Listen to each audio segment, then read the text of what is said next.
Salut à tous, ravi de vous retrouver pour ce podcast. Alors aujourd'hui, de quoi on va parler? On va reparler encore une fois du mindset. J'insiste là-dessus tout simplement que c'est hyper important et je m'en rends encore plus compte depuis que j'ai ouvert ma formation sur le dropshipping Amazon où dès le départ, ceux qui n'ont pas le bon état d'esprit ne s'en sortent pas tout simplement parce qu'ils préfèrent passer du temps à se trouver des excuses ou à chercher le fait que la méthode c'est de l'arnaque ou ainsi de suite. Et bon, là, ça fait un petit moment que je n'avais pas fait de podcast. Je vais reprendre. C'est juste que là, j'étais du coup à l'île Maurice et du coup, c'est un peu mes vacances. Donc, j'ai un peu levé le pied tout simplement, même si je continue à travailler. Donc, du coup, voilà, j'ai pas eu trop le temps de faire ces podcasts, mais j'aime bien faire ça. Donc, du coup, je vais reprendre. Et je pense que plus je vais aller, plus je vais m'intéresser aussi au mindset, au développement personnel. Et plus on sera axé vraiment sur le mindset, sur cet état d'esprit qu'il est important d'avoir. Et je pense que c'est vraiment une phase essentielle pour commencer à réussir dans l'entrepreneuriat et même réussir dans sa vie personnelle tout simplement. Moi je ne l'avais pas compris au début. Ça doit faire un peu plus d'un an que j'essaye beaucoup de choses dans l'entrepreneuriat et tant que je n'avais pas compris en fait cette importance du mindset, je n'ai tout simplement pas réussi. Alors c'est pas parce que du jour au lendemain j'ai adopté le bon mindset que tout a réussi, mais ça a largement aidé à réussir tout simplement. C'est-à-dire qu'on on peut pas être dans un esprit négatif si on a envie d'avancer. Enfin, c'est juste impossible. Surtout dans l'entrepreneuriat où il faut essayer de nouvelles choses, il faut faire des tests, faut pas s'arrêter sur un échec, il faut continuer d'avancer. Je pense vraiment, moi j'étais le premier à pas le croire, je pense que vraiment dans les pires épreuves de la vie, mais vraiment les pires, je pense qu'on peut en tirer du bénéfice de toute situation. Aussi bien, enfin vraiment, même les pires situations, c'est sûr, on peut en tirer du positif. Il faut juste accepter de, qu'en fait vous avez quelque chose qui se passe, un échec, quelque chose qui vous arrive et qui vous touche. On va avoir toujours cette tendance négative, surtout en France, où les gens sont très critiques et très dans la négativité. Et du coup, euh, il va être important que quand vous vous rendiez compte qu'en fait, vous êtes dans un état négatif. Et même posez-vous 2 secondes, dites-vous, attends, ok, il m'est arrivé ça, ok, je fais, par exemple, on va dire, je sais pas, vous avez tenté quelque chose sur Internet, ça s'est écroulé, ça n'a pas marché, vous avez perdu de l'argent. Bon, ok, d'accord, bon, c'est sûr, ça fait pas plaisir, on a perdu de l'argent, on a perdu du temps, ok, mais qu'est-ce qui peut ressortir de ça qui peut être positif? Je sais pas, par exemple, vous avez essayé de monter une start-up qui n'a pas marché, ça peut juste vous faire comprendre que la startup c'est peut-être pas fait pour vous et peut-être que vous allez vous orienter sur un business qui vous correspond plus ou qui vous demande moins de travail ou dans un secteur où ça vous intéresse plus. Enfin, vous voyez, vous allez pouvoir tirer les conclusions de ces erreurs. Si ça n'a pas marché, même s'il y a toujours un petit facteur chance, les trois quarts, il y a forcément des erreurs qui ont été commises, il y a forcément quelque chose qui n'a pas fonctionné, donc il faut savoir tirer des leçons de ces erreurs. Il y a forcément quelque part où il y a quelque chose qui n'a pas marché. J'en reviens sur ma formation dropshipping Amazon. Maintenant, on commence à avoir pas mal d'élèves. Et c'est marrant parce que j'ai toujours remarqué que les gens qui étaient dans le groupe et qui, dès le départ, étaient partis sur un état d'esprit assez négatif, resteront dans cet état négatif. C'est-à-dire que dès le départ, les gens, sans même avoir suivi la formation, étaient déjà dans la réticence et dans la négativité. C'est-à-dire qu'ils n'avaient pas commencé et ils arrivaient là sur le groupe en disant est-ce qu'il y a des élèves qui réussissent ils posaient déjà pour moi les mauvaises questions. C'est-à-dire que ce temps qu'ils perdent en plus à venir sur le groupe, à checker tous les posts et tout, ça leur apporte strictement rien. Et en attendant, lui, ce qu'il fait, le problème, c'est que déjà, il ne suit pas la formation, il n'applique pas la méthode, mais par contre, il remet tout en question, il n'a même pas encore testé.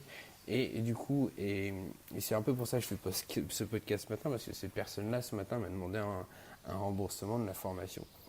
Sur ma formation à MZ Dropshipping, j'ai 60 jours de, pour rembourser les gens, à condition bien sûr qu'ils appliquent mes méthodes. Donc dans les conditions générales, j'ai des règles à respecter, comme avoir créé un compte Amazon Seller, avoir ajouté un certain nombre de produits et n'avoir fait aucune vente. Et cette personne me contacte en me disant, voilà, en gros, si tu ne me procèdes pas au remboursement, c'est une arnaque, je vais te descendre, je vais mettre en péril ton business sur les achats de formation en ligne. Alors, ce qu'il ne comprend pas trop, c'est que mon premier business, ça reste quand même Amazon. Et moi, avec cette arnaque, j'arrive quand même à générer entre 15 et 40 000 euros par mois. Donc, pour une arnaque, je la trouve pas si dégueulasse que ça. Bref, donc du coup, il me menace parce qu'en fait, il m'avait fait une première demande de remboursement que j'ai refusée parce qu'il ne respectait pas les conditions, tout simplement. Et là, il m'a envoyé un deuxième message assez salé. Alors maintenant, j'ai plus de détachement avec ça. Avant, ça m'aurait vraiment énervé, mis en rogne. Là, j'ai lu dès que je me suis levé. Mais voilà, ça ne m'a pas mis en rogne dans le sens où je sais que, enfin, moi, je sais ce que je vaux, je sais ce que ma méthode elle vaut, je sais que la formation, elle marche pour la plupart des élèves qui s'en donnent la peine.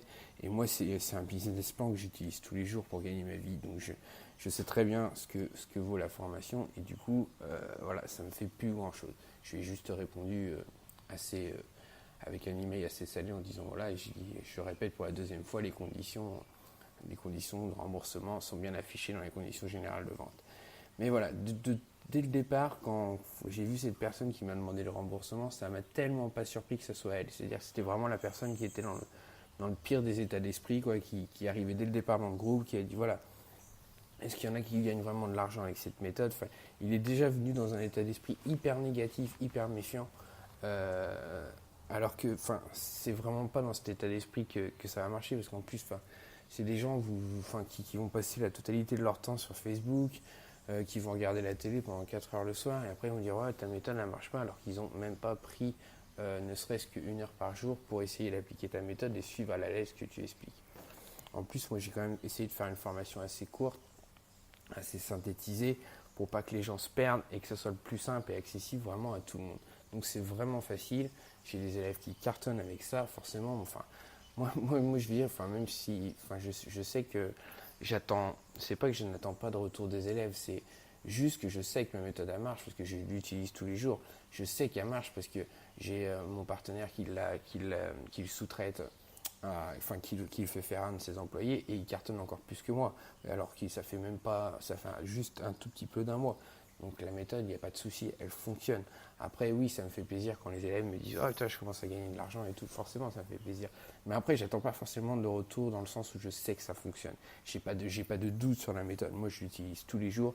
Ça reste mon business principal. La formation, ce n'est pas forcément dans un état d'esprit de gagner de l'argent. C'était déjà pour créer une autre source de revenus, tout simplement. C'était aussi pour partager ce que j'avais appris, tout simplement, parce que je ne l'avais jamais vu dans d'autres formations.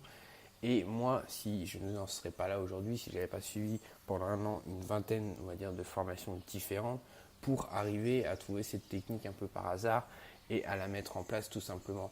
Et j'estime que à un moment, au-delà de l'argent, c'est une question de partage. Et quand je reçois un message d'un élève qui me dit putain, j'ai fait mes 100 premiers euros de vente aujourd'hui, j'ai des élèves qui cartonnent déjà, qui ont déjà fait au bout de 15 jours, qui ont fait 7000 euros. Enfin, ça me fait énormément de plaisir parce que après ces gens-là, voilà, la différence entre les élèves qui réussissent et qui ne réussissent pas, déjà c'est ceux qui appliquent la méthode, tout simplement, et qui s'en donnent un minimum la peine, quoi, qui se trouvent pas des fausses excuses en disant oui mais tu avais annoncé ça, en fait c'est pas exactement ça. Donc du coup ils sont pas là à se trouver des excuses et ils avancent tout simplement. Donc du coup c'est vraiment la grosse différence. Ça va? Il y a un livre que j'avais déjà conseillé dans d'autres podcasts qui n'est pas facile à lire mais qui est très intéressant, qui parle de la PNL, de la programmation neuro-linguistique, qui permet un peu de comprendre comment fonctionne notre cerveau, qui est de Anthony Robbins, qui est Pouvoir illimité, qui est un super bouquin. Il n'est pas facile à lire, je pense même il va falloir que je le relise pour intégrer certains passages que j'ai eu du mal à intégrer. Mais il est vraiment hyper intéressant, je vous le conseille fortement. Dernière chose que je voulais dire, ouais, voilà, moi le petit exercice qui m'a vraiment aidé à changer d'état d'esprit, en fait, il en parle dans son bouquin, je ne sais plus si c'est le bouquin d'Anthony Robbins ou de Frank Nicolas que j'avais lu. En fait, il avait ce qu'on appelle un déclencheur, c'est-à-dire qu'en fait, quand vous commencez à penser, vous pensez quelque chose, vous subissez une mauvaise expérience, ou je sais pas, vous êtes au volant, vous commencez à vous énerver contre quelqu'un, vous allez devoir faire l'effort au début de vous rendre compte que vous êtes dans un état d'esprit négatif. Et en fait, il conseille justement à ce moment-là où vous vous rendez compte que vous êtes dans un mauvais état d'esprit, un esprit négatif. En fait, il appelle ce qu'on appelle un déclencheur, c'est-à-dire qu'en fait, on va se servir d'une partie de son corps. Alors moi, par exemple, j'ai une bague sur un doigt de chaque main. Et du coup, quand je me rendais compte que j'avais un état d'esprit négatif sur n'importe quoi, je touchais cette bague, c'est-à-dire c'est ce qu'on appelle le déclencheur, je touchais cette bague et je me forçais à y voir un côté positif à tout ça. Et en fait, ça me permettait de tout simplement redescendre et de me remettre dans un bon état d'esprit et d'éviter de partir dans l'engrenage négatif et c'est tout. Et cet exercice, à force, il est devenu tout simplement naturel. C'est-à-dire dès que, au début, ça demande un petit effort et des fois, on ne va pas forcément se rendre compte qu'on est dans un mauvais état d'esprit. Mais voilà, le fait d'appuyer, moi, de toucher juste la bague, hop, ça me remettait un peu en off. Dire, ok, là, tu vas dans le mauvais sens, tu es dans un mauvais état d'esprit, donc du coup, change tout de suite et passe à autre chose. Et c'est vraiment efficace parce qu'en plus, ça devient vraiment un réflexe. C'est-à-dire que moi, à l'heure actuelle, je n'utilise plus ce déclencheur, c'est-à-dire c'est devenu naturel. Alors par contre, je l'ai appliqué pendant 2-3 mois. Je me forçais à toucher la bague et à chaque fois, ça me remettait dans un bon état d'esprit. C'est tout bête, mais ça fonctionne très bien. Et maintenant, je ne le fais plus parce que tout simplement, c'est devenu naturel. Et d'ailleurs, je le vois bien quand la dernière fois que j'avais été voir mes parents, c'était pour Noël, pour les fêtes de Noël. Beaucoup m'ont dit que j'avais énormément changé juste sur l'aspect personnel, c'est-à-dire que j'ai retrouvé le sourire. Je voyais un côté positif, j'étais beaucoup plus positif sur tous les points de vue. J'étais vraiment dans un autre état d'esprit et mes parents l'ont remarqué, ma famille chez qui j'ai passé Noël l'ont remarqué aussi. Et du coup, ils ont vraiment eu une grosse différence et tout ça, ça vient juste de l'état d'esprit. Donc au final, ça ne demande pas un gros travail, mais ça va vraiment clairement faire la différence entre ceux qui réussissent et ceux qui réussissent pas. Pardon. L'état d'esprit, c'est 50% du travail. Vous allez avoir forcément des obstacles si vous n'êtes pas prêt à y faire face et vous êtes là à vous trouver des excuses pour ne pas avancer. Dans ces cas-là, ne soyez pas entrepreneur et changez d'autres choses. Et même à la rigueur, si vous ne voulez pas faire entrepreneur, c'est pas grave. Enfin, si déjà vous arrivez à avoir un état d'esprit, même dans votre travail au quotidien, qui va être positif, vous allez voir que vous allez changer, vous allez mieux vivre. Les gens qui sont autour de vous vont plus vous apprécier, vont avoir envie d'être avec vous, tout simplement parce que vous êtes dans un bon état d'esprit et que vous leur apportez le sourire, l'envie, tout simplement. C'est tellement tout bête, mais c'est pas si facile que ça à faire. Moi, j'étais vraiment le premier à râler du soir au matin, à être le bon français de base.